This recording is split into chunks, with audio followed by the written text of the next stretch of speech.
আমরা মারুফের আদেশ করব। মারুফ মানে সৎ কাজ, আর মুনকারের নিষেধ করব। মুনকার মানে অসৎ কাজ। এখন আমাদের বোঝার বিষয় হচ্ছে মারুফ কাকে বলে, মুনকার কাকে বলে। প্রথমে আমরা জানব মারুফের পরিচয়, তারপরে জানব মুনকারের পরিচয়। এরপরে আমরা এর কিছু ফজিলত সম্পর্কে জানব এবং এর পদ্ধতি আদব সম্পর্কে, শরাইত সম্পর্কে জানব এবং এগুলা করলে পরে এর প্রভাব কী হবে, ফলাফল কী হবে সেটাও আমরা সংক্ষেপে জানার চেষ্টা করব। তাহলে আমরা প্রথমেই জেনে নেওয়ার চেষ্টা করি মারুফ কাকে বলে।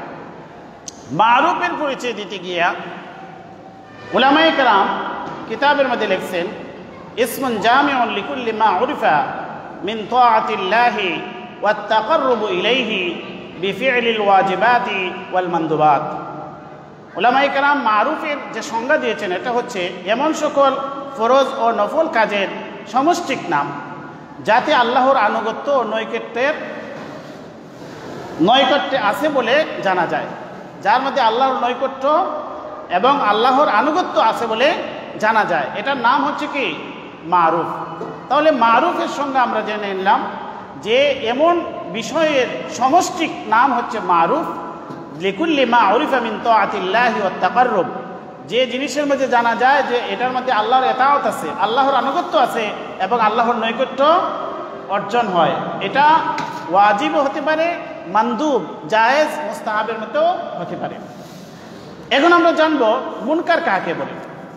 মুনকারের সংজ্ঞা দিতে গিয়ে বলেছেন ওয়া হুয়া কুল্লু মা কাব্বাহাহু শারআ ওয়া হাররামাহু ওয়া কাররাহাহু, যে এইরকম এমন কত কাজ যাকে শরীয়ত ঘৃণিত অপছন্দনীয় সাব্যস্ত করেছে, এমন কিছু কাজ যেগুলাকে শরীয়তে কি করেছে,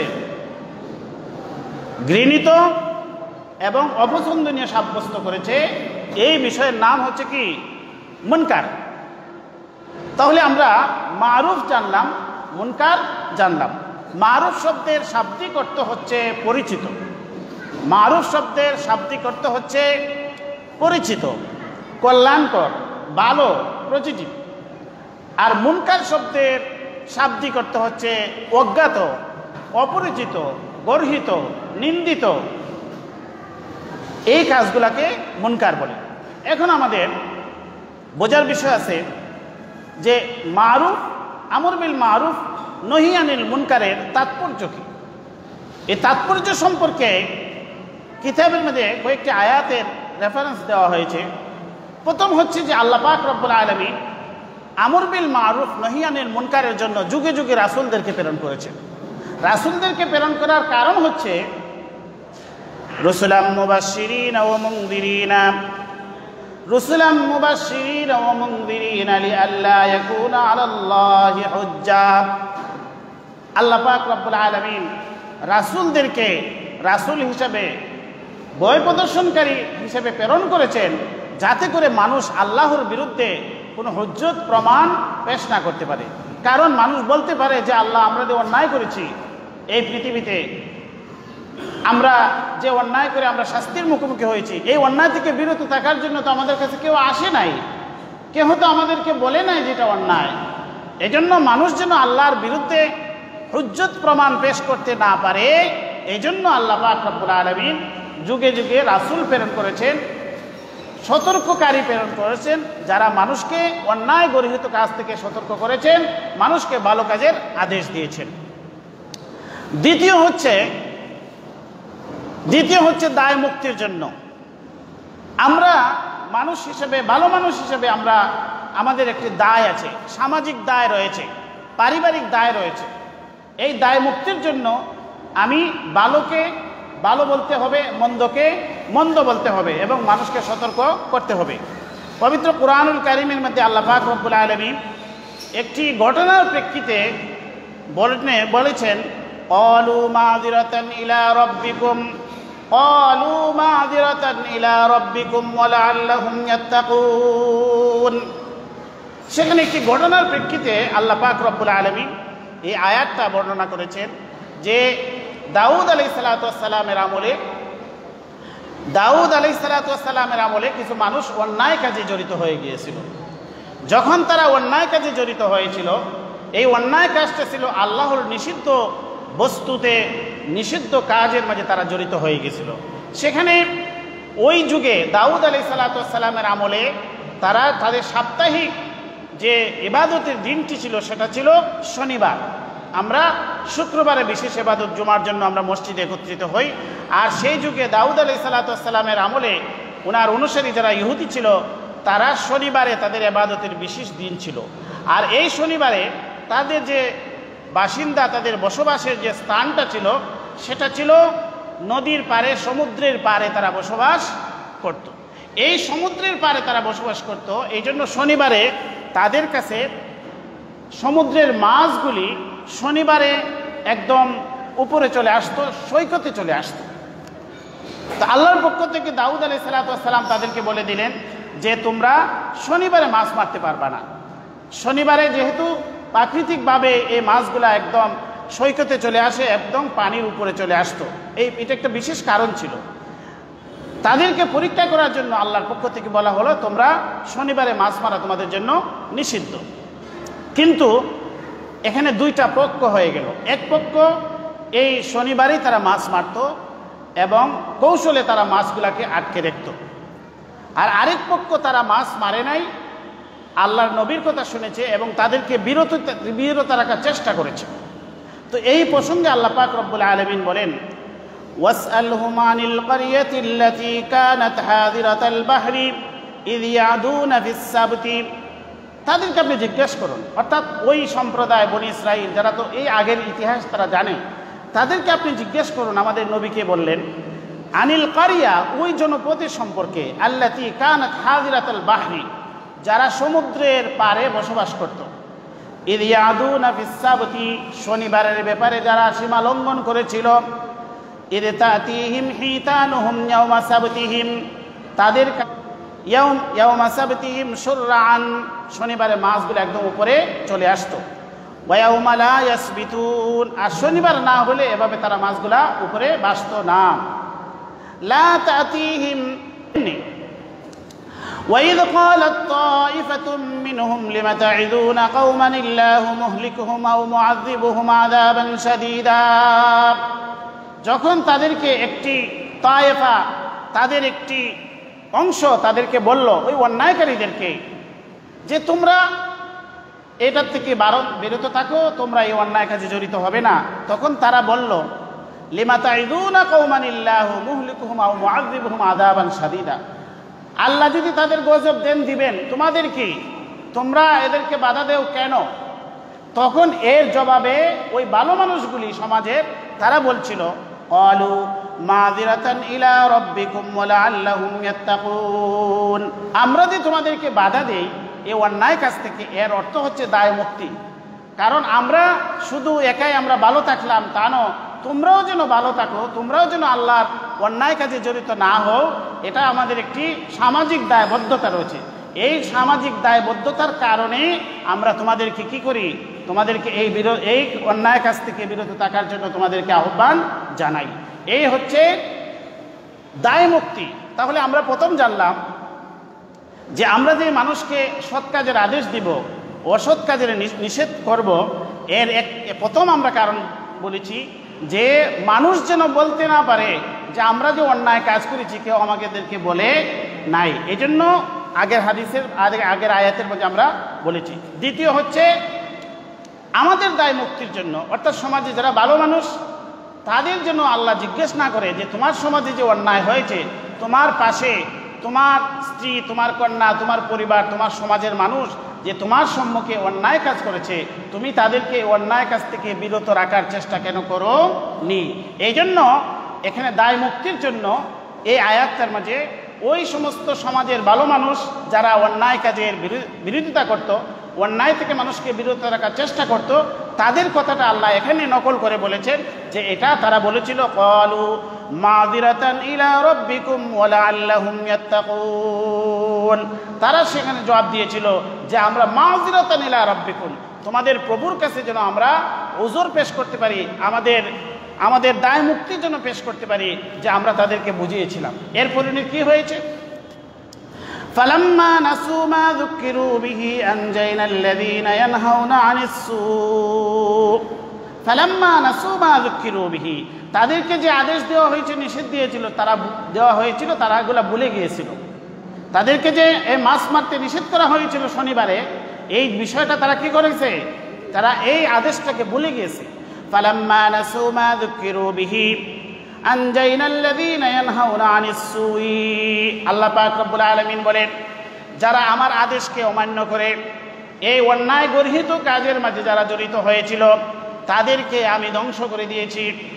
আনজাইনাল্লাযীনা ইয়ানহাউনা আনিস সূ, আর আমি নাজাত দান করেছি, রক্ষা করেছি কাদেরকে? যারা অন্যায় কাজে বাধা দিয়েছিল। আনজাইনাল্লাযীনা ইয়ানহাউনা আনিস সূই ওয়া আখাযনাল্লাযীনা যালামু বিআযাবিন বাঈস, আর এই জালিমদেরকে, ওই অন্যায়কারীদেরকে আমি পাকড়াও করেছি। ওয়া আখাযনাল্লাযীনা যালামু বিআযাবিন বাঈস, এমন আযাব, এটা বাঈস খুবই শক্ত কঠিন আযাব। বিমা কানু ইয়াফসুকুন, কিসের বদলা হিসাবে? তারা যে পাপিষ্ঠতা করেছিল, আল্লাহর অবাধ্যতা করেছিল, এই অন্যায়ের বদলা হিসাবে তাদেরকে আমি কঠিন শাস্তি দিয়েছি। কঠিন শাস্তিটা কি?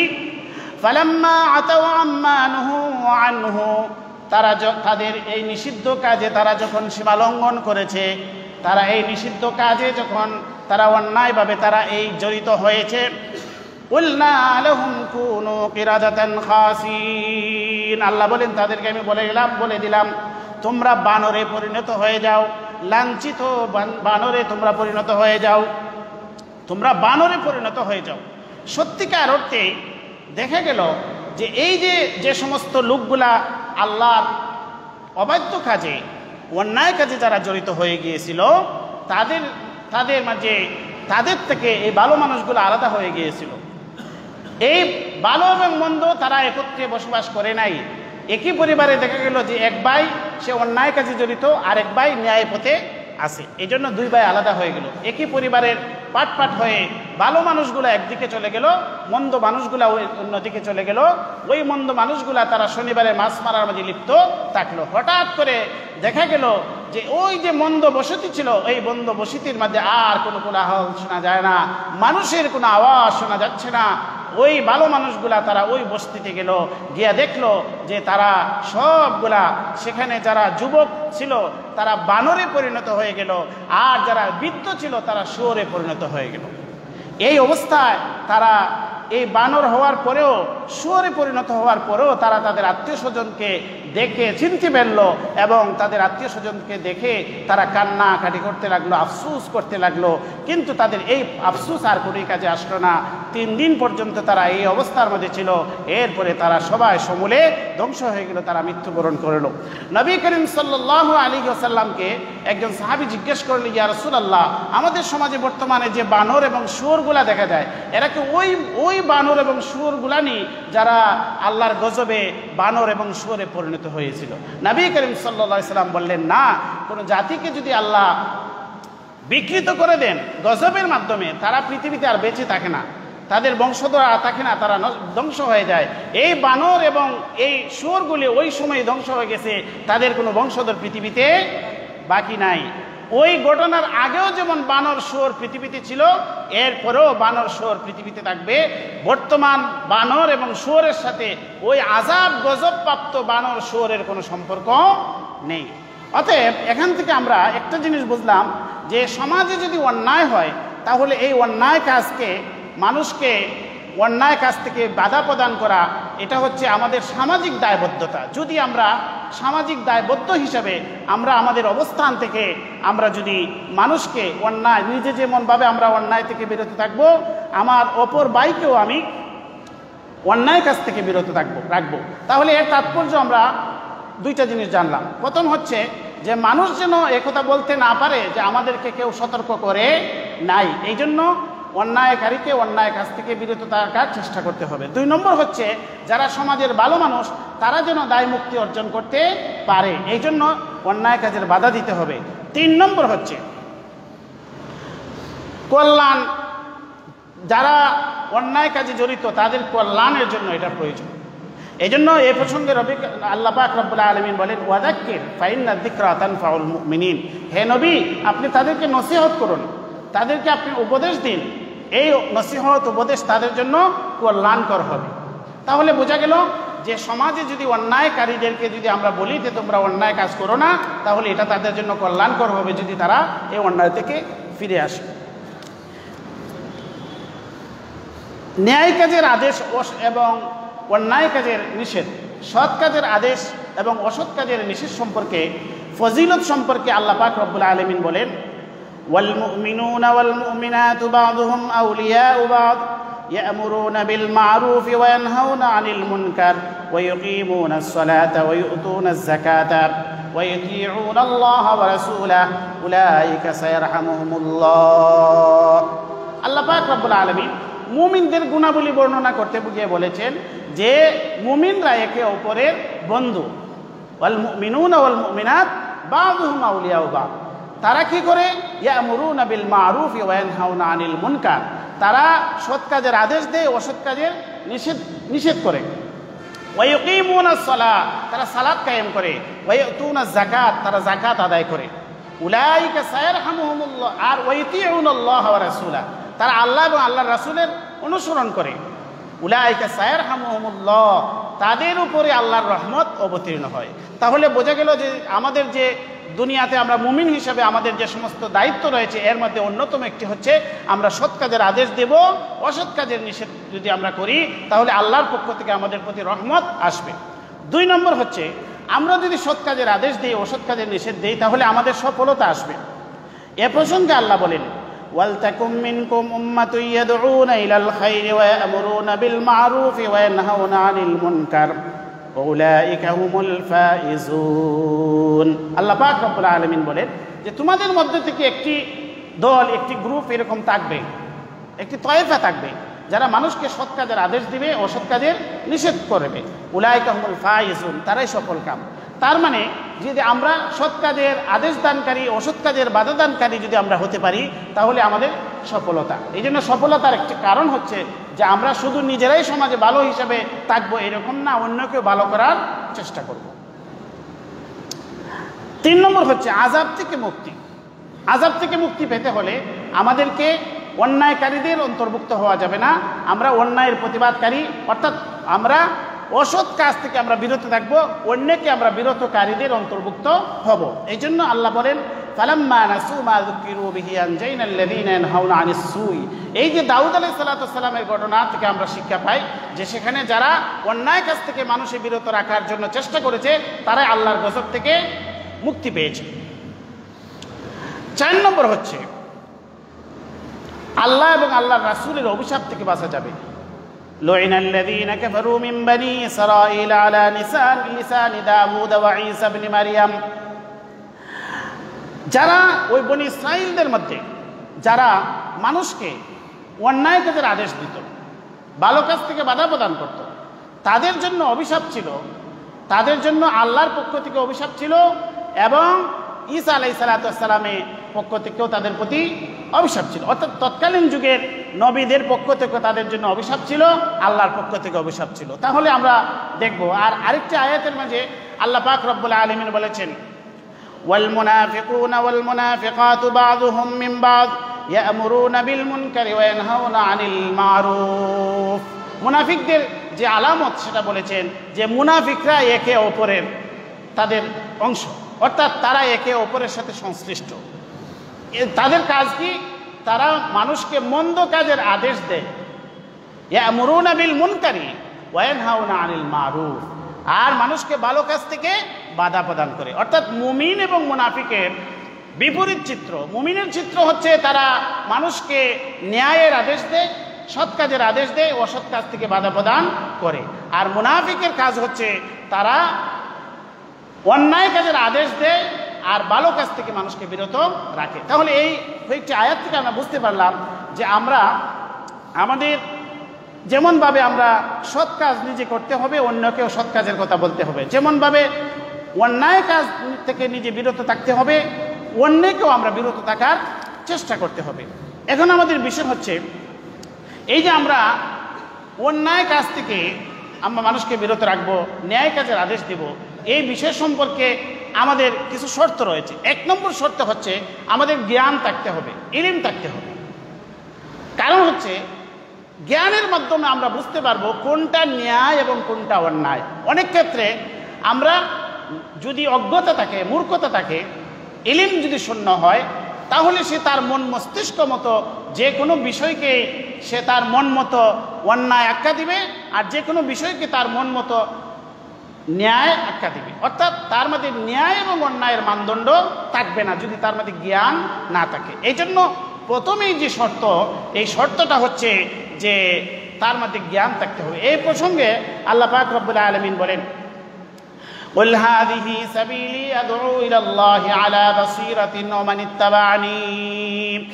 আল্লাহ পাক রব্বুল আলামিন আমাদের নবীকে বলছেন, হে নবী আপনি বলুন, সাবিলি আদউ ইলাল্লাহ, আল্লাহর পথে আমি যে রাস্তা ডাকি এটা বাসিরাতিন, আমি জেনে বুঝে জ্ঞান অর্জন করি তোমাদেরকে আমি ডাকি। অর্থাৎ আমি অজ্ঞতা সারে, মূর্খতা সারে না বুঝে তোমাদেরকে আমি আল্লাহর পথে ডাকি না। এতে এই আয়াত দ্বারা বোঝা যায় যে আমাদের জ্ঞান অর্জন করতে হবে, বুঝতে হবে কোনটা ন্যায় কোনটা অন্যায়, কোনটা সৎ কোনটা অসৎ, এই সম্পর্কে আমাদের যথাযথ জ্ঞান থাকতে হবে। এই জন্য এখান থেকে বোঝা যায় যে আমাদের নবীজি যথাযথ জ্ঞান অর্জন করে সমাজের নেতৃত্ব দিয়েছেন, সমাজের মানুষকে ন্যায়ের কথা বলেছেন, অন্যায় থেকে বিরত রাখার কথা বলেছেন। 2 নম্বর হচ্ছে যে মানুষকে সৎ কাজের আদেশ এবং অসৎ কাজের নিষেধ করার জন্য আল্লাহ 4টি শর্ত দিয়েছেন। উদউ ইলা সাবিলি রাব্বিকা বিল হিকমাতি ওয়াল মাউইযাতিল হাসানা ওয়াজাদিলহুম বিল্লাতী হিয়া আহসান। আল্লাহ পাক রব্বুল আলামিন বলেন, হে নবী আপনি মানুষকে আল্লাহর পথে ডাকুন, বিল হিকমা, হিকমার মাধ্যমে। হিকমা অর্থ কি? 1 নম্বর শর্ত কি? হিকমা। হিকমা অর্থ হচ্ছে প্রজ্ঞা, হিকমা অর্থ হচ্ছে কমন সেন্স, হিকমা অর্থ হচ্ছে সুন্নাহ, হিকমা অর্থ হচ্ছে ওহীর জ্ঞান।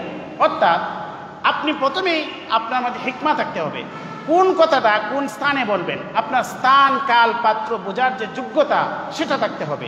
আপনি সব কথা সব মানুষকে সবভাবে বলা যায় না, যাকে যেভাবে বোঝানো উচিত তাকে আপনি সেভাবে বোঝাতে হবে।